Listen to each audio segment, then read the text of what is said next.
Senhores, estamos recebendo o ex-governador do estado de Rondônia, Daniel Pereira, atualmente superintendente do SEBRAE de Rondônia, onde vem fazendo um trabalho de recuperação, ajudando no processo de recuperação da economia do estado de Rondônia, após os impactos da pandemia. Daniel, seja bem-vindo ao noticiastudoaqui.com. Como é que vai você? Tudo bem? Osmar, obrigado pela sua oportunidade de nós podermos estar aqui com seus leitores e muito honrado em poder recebê-lo. Então, esperamos aqui poder passar algumas informações daquilo que você, como um jornalista investigativo que tem interesse de levar como informação para os seus leitores. Obrigado aí pela oportunidade e espero que a gente faça um bom trabalho aqui nessa tarde. A nossa última conversa foi há mais de um ano, no comecinho da pandemia. Desde então não nos encontramos mais e eu sei que você vem trabalhando bastante e eu estava prisioneiro, trabalho home office, né? Agora que vacinado, 77 anos, 2 vacinas, vacina de gripe, já estou me aventurando a sair e estou começando com você, governador, né? Perguntando inicialmente como você está enfrentando os impactos da pandemia na sua atuação no SEBRAE. Porque num primeiro momento, digamos assim, tudo que o SEBRAE construiu, a pandemia foi derrubando. Fechando o comércio do fulano, desempregando o ciclano, né? O país todo, o mundo viveu isso. E depois de um tempinho foi se acomodando e passou a ter um movimento de recriação, de retorno, de levantar essa gente. Me conte, como é que se deu isso no SEBRAE? Perfeito. Mas antes eu queria parabenizá-lo por ter tomado essas medidas que era possível ser tomadas no primeiro momento para você não se expor a risco, porque a tua vida é muito importante para ti, para teus familiares, teus amigos, dos quais eu tenho a satisfação de fazer parte. E além de ter tomado todas as precauções possíveis de ser tomadas, né? Então isso realmente é muito importante e nós poderíamos ter muitas outras pessoas fazendo entrevista e sendo entrevistada nesse momento, se elas tivessem tido ou a intuição pessoal de fazer a coisa certa ou a instrução adequada para fazer a coisa certa, né? E o SEBRAE, como todas as instituições, nós fomos impactados de forma profunda desde o primeiro momento, né? Nós tivemos um impacto primeiro com perda, né? Nós perdemos um colega nosso de trabalho, Sebastião, em maio de 2019, aliás, de 2020, né?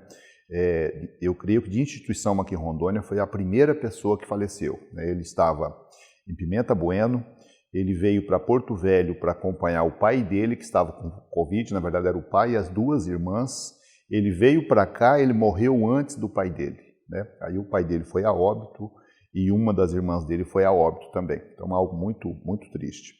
E também, como todo mundo foi pego de surpresa, qual a reação que você poderia ter diante de algo tão novo quanto essa questão da pandemia, né? Mas o SEBRAE como um todo, como instituição, o SEBRAE Nacional, o de Rondônia não é diferente, a gente já vinha se preparando para ser diferente no mundo digital. A gente já vinha se preparando para isso. Só que nós tivemos que fazer algo que demoraria 1 ano para fazer, nós fizemos em 1 semana. Teve que acelerar. Acelerou totalmente, né? Tem até o Silvio Barros, que é ex-prefeito de Maringá, ele fala que o Covid foi um acelerador de processos, né? Porque ele causou impactos na nossa vida em todo o segmento. Ele mudou a nossa forma de estudar, mudou a nossa forma de trabalhar, mudou a nossa forma de se divertir, mudou a nossa forma de se alimentar, mudou a nossa forma de interagir com serviços de saúde, né? Então, um impacto muito grande. Então, num primeiro momento, nós tivemos uma redução muito grande, porque nós tivemos que fechar as nossas gerências, nosso atendimento direto ao público, né? E nos adaptar ao digital, né? Nós nos adaptarmos até que foi rápido, porque nós temos um pessoal muito bem treinado, boa qualificação, com bons recursos tecnológicos para poder fazê-lo. O problema é como você fazer isso com a população, né? Mas eu posso até reunir os números e te passar os números que nós fechamos o ano de 2019 e os números que nós fechamos o ano de 2020. Em 2019, nós batemos todas as nossas metas previamente pactuadas, e em 2020 nós também batemos as nossas metas previamente pactuadas. Então, apesar de todo o atropelo, vamos chamar assim, nós conseguimos sair bem dentro da pandemia. E a gente tem dito e a gente reafirma o seguinte: o SEBRAE é uma instituição que vai sair da pandemia muito melhor do que entrou, né? Então, para o SEBRAE, a pandemia traz um legado positivo para o SEBRAE. Você diz que de 2019 e 2020, toda a pandemia, ou mais, né? O ano inteiro, para 9 meses o ano praticamente. Inteiro, né? E ainda assim você atingiu os seus objetivos. E o cliente SEBRAE? Então, quando a gente fala... Esse não conseguiu atingir quando a gente fala, né? Suas metas em 2020. Quando a gente fala o cliente, é porque nós devemos ter o quê? Nós trabalhamos com micro e pequenas empresas. Rondônia deve ter em torno, aproximadamente, umas 100 mil micro e pequenas empresas, né? E nós não damos conta de atender 100% delas. Por quê? Nós somos uma instituição que tem 100 pessoas que trabalham com a gente de forma direta, tem mais alguns indiretos, né, prestador de serviço, colaboradores, estagiários, né? A gente gira aí em torno de umas 150 pessoas. Então, Rondônia, interessante até quem está... 150 pessoas para atender cerca de 100 mil. Isso. Então, a base nossa, a base com registro na junta comercial. Agora, a agricultura familiar, pequena propriedade, também é base de atendimento. É enquadrado para efeito legal como se fosse micro e pequena empresa. Também é público nosso. Então, aí você tem mais 100 mil, né? Então, nós temos uma base de 200 mil pessoas para ser atendidas, 200 mil instituições, propriedades e empresas. E é lógico que a gente não dá conta de atender isso tudo, a gente atende uma fração. Nesse conjunto você está incluindo o MEI. Sim, o MEI também, né? Então, veja bem, mas para servir até de referência, o SEBRAE de Rondônia, o SEBRAE do Acre, o SEBRAE de Tocantins, do Amapá e de Roraima, os nossos orçamentos são exatamente o mesmo, é 1,5% do orçamento do SEBRAE nacional. É a mesma quantidade de recursos. Só que nós, aqui em Rondônia, em qualquer área de atuação do SEBRAE, a gente atende pelo menos o dobro do que eles conseguem atender nos seus respectivos estados. Então, uma dinâmica nossa aqui já era uma dinâmica muito boa. E agora, com alguns pontos que a gente vai abordar aqui para frente, nós vamos acelerar muito mais ainda o nosso atendimento. O sonho de consumo nosso era a gente poder atender 100% daqueles que precisam do serviço do SEBRAE. Mas com o efetivo que a gente tem e com os recursos que a gente tem, infelizmente isso é impossível. Isso é algo ainda utópico. Mas quem sabe, com todo o trabalho que o SEBRAE vem fazendo, a gente possa ter novas fontes de recursos, ter novas fontes de pessoal e aí a gente poder, se não chegar a 100%, né, pelo menos multiplicar de forma exponencial o atendimento que nós temos hoje com o nosso pessoal. Inclusive, se for oportuno, eu posso até abordar algumas estratégias que nós estamos adotando para multiplicar a nossa capacidade de atendimento. Sim, claro.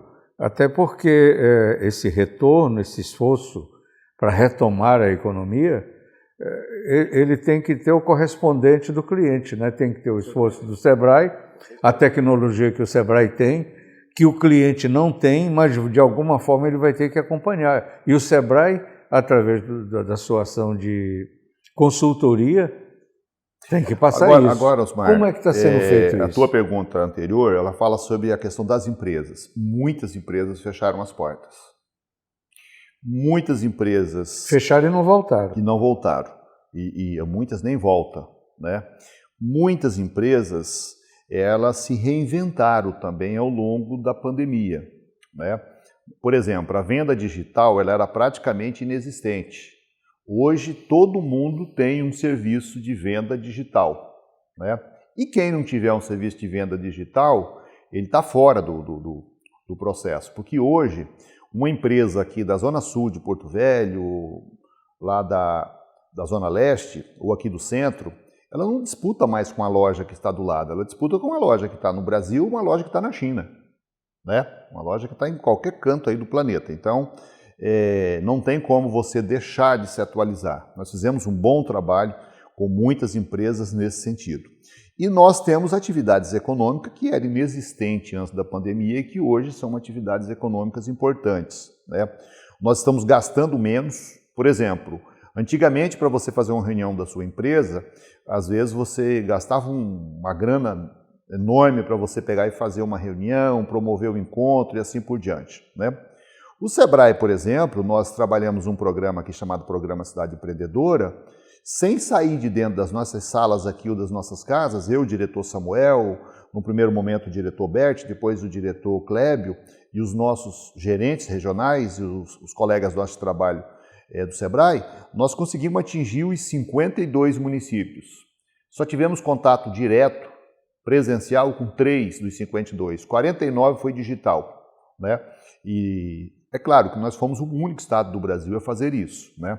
Mas aqui houve um avanço muito grande em termos de agilidade para que você possa tomar decisões rápidas e fazer com que as coisas caminhem, né? E com custo, não tem nem como comparar, né? Sem gasto de diária, sem gasto de combustível, sem gasto de peça, sem desgaste de veículo, né? Eu fazer 5, 6 reuniões ao mesmo dia, sem sair de casa, né? Então a gente conseguiu avançar muito. E as empresas também, muitas delas conseguiram ajustar aí esse ritmo. Daniel, antes da pandemia, o Sebrae fazia um esforço para levar a ideia das startups às pessoas. Me parece, se eu estiver errado, me corrija, que hoje as pessoas estão criando startups sem se dar conta do que seja. Que são startups. Exatamente, porque isso mesmo, startup né? Era um termo que até há pouco tempo atrás a gente nem sabia que o termo existia, né? E você tinha uma ideia de que startup era um negócio assim que só no Vale do Silício que tinha, né? Da literatura e só do alto mundo acadêmico, só a moçada que estudou em Harvard ou que estudou, sei lá, em Oxford, coisa assim, né? Mas daqui a pouco você os meninos lá no fundo de quintal começam também a desenvolver seus aplicativos e desenvolver as suas ideias. Eu, por exemplo, tenho um filho agora que está com 18 anos, mas já faz uns 2 ou 3 anos que ele vem desenvolvendo jogos e coisas do gênero, né? Então, é o tal do aprender fazendo, né? Só que agora as pessoas descobriram que aquilo que ele fazia era um trabalho de startup. Muito interessante isso. Não era uma brincadeira. Não era. Ele fazia isso de uma forma organizada e claro que agora se tornou mais eficiente, que ele viu como aproveitar melhor essas habilidades. Olha, entre as coisas que foram impactadas pela pandemia, eu acredito que você teve que frear por conta, não tem jeito. Aquele projeto fantástico que você estava tocando nos municípios, da educação empreendedora, junto com as escolas, como é que se encontra esse processo? Então, a educação empreendedora, até para situar o quem vai ler ou vai ouvir essa entrevista... Até porque a educação está retornando presencial, né? Isso, né? Mas lembrando que é até importante isso, que o que está voltando para a escola é a atividade escolar, porque o professor continuou na ativa e se teve uma categoria que teve que se reinventar, foram os professores, que eles tiveram que adquirir equipamento que eles não tinham, eles tiveram que adquirir conhecimento que eles não tinham e ainda tiveram o aumento das despesas que eles tiveram que aumentar a sua internet, arrumar conectividade. Então foi um desafio muito grande colocado aí para os educadores e também para as crianças e para os estudantes, né? Então, o nosso projeto de educação ele é um projeto nacional, né? O GEP, que é Jovens Empreendedores Primeiros Passos, que é um material didático, uma metodologia, né? Que nós capacitamos o professor, nós doamos o material didático para o aluno e doamos o material didático do professor, né? Esse custo todo do Sebrae. E nós desenvolvemos aqui em Rondônia alguns outros projetos. Por exemplo, Nós fizemos uma parceria com o Sicoob em 2019, nós distribuímos 25 mil cartilhas junto com o Sicoob. E esse ano nós já estamos de novo na rua distribuindo 20 mil cartilhas. Por que essas cartilhas? Todo ano ímpar, e esse ano é o último ano do ciclo, avalia-se o Índice de Desenvolvimento de Educação Básica no Brasil. Essa avaliação começou a ser feita em 2005, né? E o último ciclo dela seria agora, em 2021. Então esse material que nós produzimos, reproduzimos na verdade, e juntamos uma coletânea de materiais, eles trazem o conteúdo de português, de matemática, para chegar até as crianças do 5º ano, né? Que é avaliado o 5º ano, o 9º ano do ensino fundamental e o 3º ano do ensino médio. Nós, aqui no Sebrae, trabalhamos com esse projeto específico só com as escolas da rede municipal, portanto, só o 5º ano, né? E essa educação, esse material vem encartado ainda com educação empreendedora, desenvolvida aqui pelo Sebrae, e educação financeira e cooperativismo, desenvolvido pelo Sicoob. Então, nós distribuímos esse material para 25 mil crianças em 2019, ele foi utilizado em 2019 e 2020, então impactou aí crianças em torno de 50 mil. Você chegou a pactuar com os 52 municípios? Com esse material foi para 50, 2019, nós chegamos em 100% das crianças, dos 52 municípios. Agora, 2021, a gente não vai conseguir chegar a 100% das crianças, nós vamos chegar em 95%. E o que está faltando é aqui em Porto Velho, mas ontem nós entregamos, dia 21 de julho, nós entregamos o material, 3.500 cartilhas para Porto Velho, falta 1.000 e poucas, e eles vão fazer a aquisição direto lá na gráfica que imprimiu o material e fazer a entrega para a meninada. Então, a nossa ação, se não direto pelo patrocínio do Sebrae, mas pela iniciativa também das prefeituras, vai chegar em 100%. E agora, Osmar, tem um outro trabalho que eu até mandei para ti, né, uma cartilha desse material, que é uma discussão que eu acho que aqui em Rondônia ela é muito importante, né? O que o homem e a mulher do campo é? É um herói ou é um vilão, né? Quem olha para eles como alguém que levanta muito cedo, que diferentemente da atividade se expõe, um risco de produção, eu e o senhor conversávamos agora de pouco aqui a respeito dos prejuízos que o senhor teve, que eu tive, que minha família teve e que outros amigos teve, que é inerente à atividade agrícola, sabe do risco que eles correm.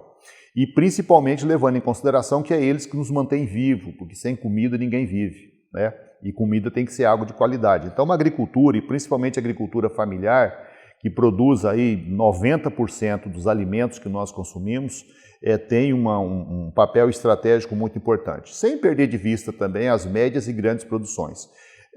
Mas, por um outro lado, na atual conjuntura, são vistos como vilões, porque promovem danos ambientais.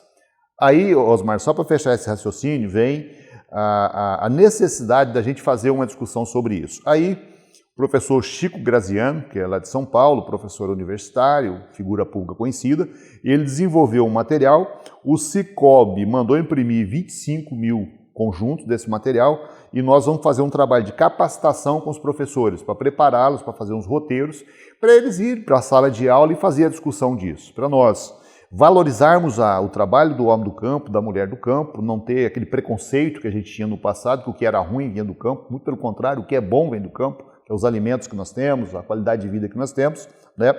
As oportunidades de emprego, as oportunidades de negócio, e a pandemia, por exemplo, ela causou um impacto muito maior na indústria e no comércio do que ela causou no campo. Então, os estados que têm uma economia baseada mais na agricultura, como é o caso de Rondônia, economicamente sofreu menos os danos da pandemia. Então, é um trabalho muito interessante que se torna aí uma terceira agenda nossa com a educação junto aí às redes municipais de educação.